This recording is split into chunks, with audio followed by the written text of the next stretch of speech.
sa vám páči na Dubnici nad Váhom?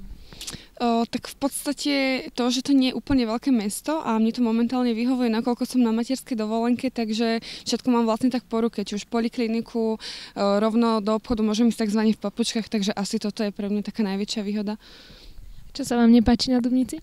No a toto je možno zároveň aj také negatívum, že keď idem s ním na prechádzku, tak ju mám veľmi rýchlo zbehnutú. Čo sa vám páči na Dubnici?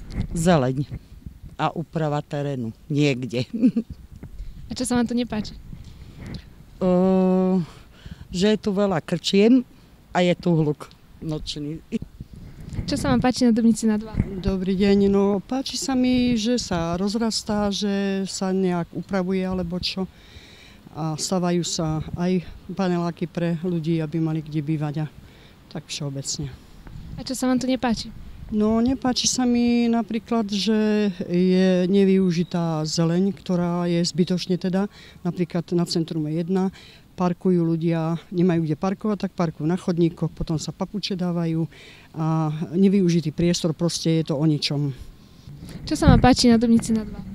Viete čo, ja som Dubničan už 62 rokov, ja som sa tu narodil a poznám Dubnicu ešte ako starú a za predchádzajúceho vedenia a terajšie vedenie sa mi páči, že sa snaží naprávať tie veci, ktoré boli ako nedostatočne spravené a tak ďalej, že tá Dubnica už trošku dostáva tvár. Páči sa mi to, že vlastne stáva sa z nej zelené mesto. A už konečne máme aspoň aj trošku to námestie, lebo kedysi to námestie nebolo žiadne. Čo sa mi nepáči? Nepáči sa mi to, že vznikajú tu ako tí mladí tínedžeri, ktorí stane sa, aj mne sa stalo osobne, že ma napadli. A tunak musí byť určitým spôsobom tá naša mestská polícia trošku dávať ako na tento fragment ako dubnický. Bohužiaľ, je to také negatívne stanovisko z mojej strany.